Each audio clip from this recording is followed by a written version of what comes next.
Olá pessoal, eu sou o professor Gilson, de Gramática e Interpretação de Texto.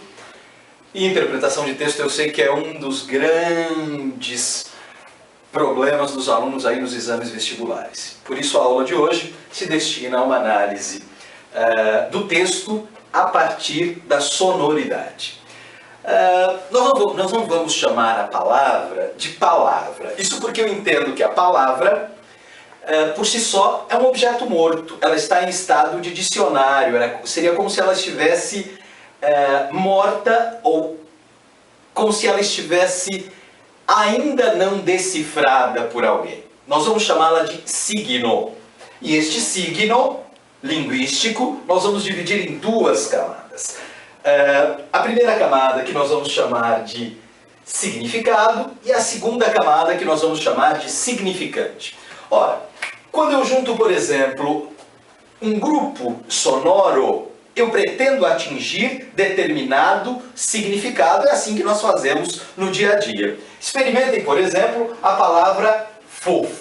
A partir dos fonemas F, O, F, O, eu sugiro algo que é fofo, algo que como é que eu poderia dizer a vocês? Algo que traz essa sensação de leveza. Porque, vejam, a própria junção sonora, os próprios significantes sugerem esse efeito na palavra. Se pronunciarmos a palavra lentamente, fofo, vocês vão perceber que a própria palavra é fofa por si só. Vejam, fofo. Essa palavra quase que infla ao ser pronunciada. Vejam, os poetas, que nada são bobos, bem como os publicitários que bebem na poesia, se utilizam desses procedimentos sonoros na construção do texto. É disso que nós vamos tratar. Observem o primeiro texto do Manuel Bandeira, poeta modernista brasileiro. Ouçam. Quando ontem adormeci, na noite de São João, havia alegria e rumor, estrondos de bombas, luzes de bengala.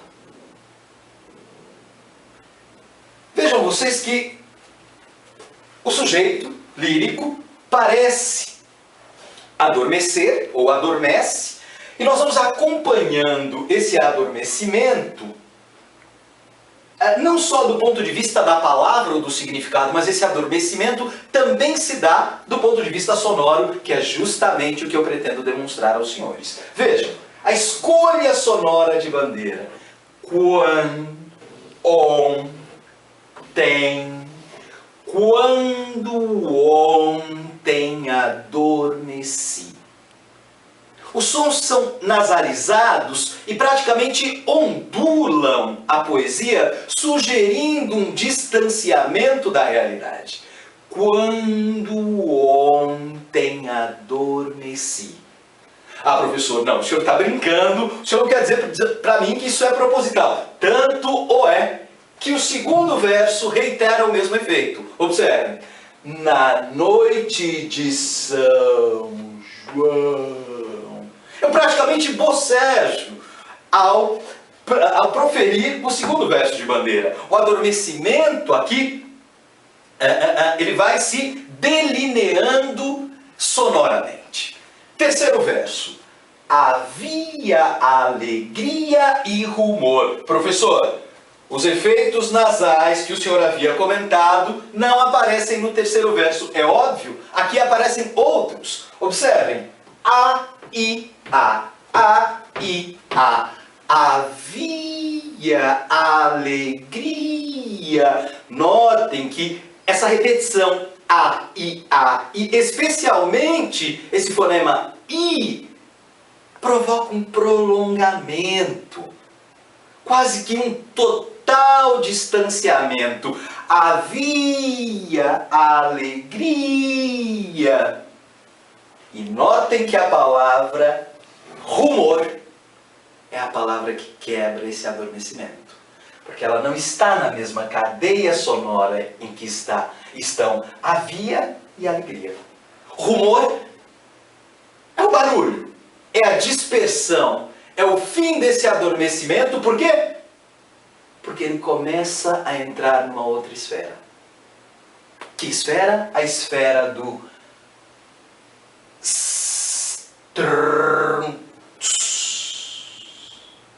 de bombas, luzes de bengala. Vejam esses S's.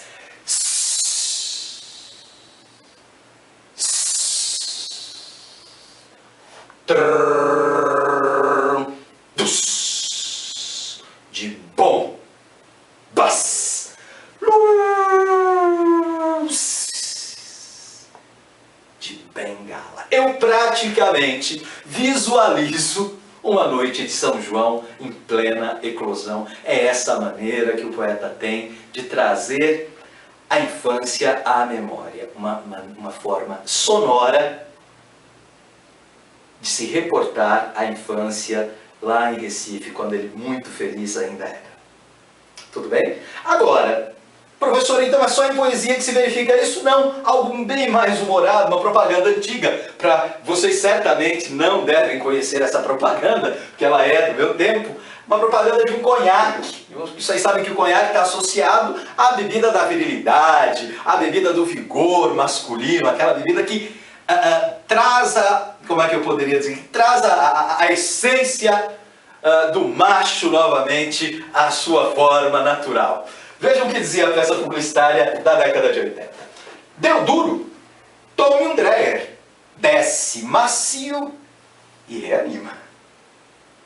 Eu praticamente ouço na repetição desses Ds, deu duro, eu praticamente ouço o trabalho braçal de um operário de construção civil. Professor, isso é exagero. Sim, é um exagero.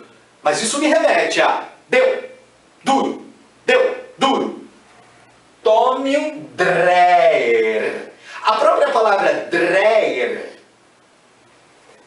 duro, Dreyer, também me remete a um daqueles instrumentos utilizados na construção civil. Talvez uma britadeira, algo do tipo. Deu duro, tome um Dreyer. Olha como a sonoridade se altera no último verso. Desce macio.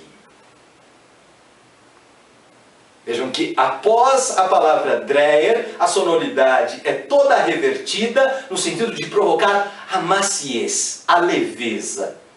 Desce macio e reanima. E aí esse reanima e esse descer macio sejam interpretados por vocês de formas outras. Era isso que eu tinha para dizer a vocês hoje sobre sonoridade. Voltamos a tratar do assunto numa outra aula.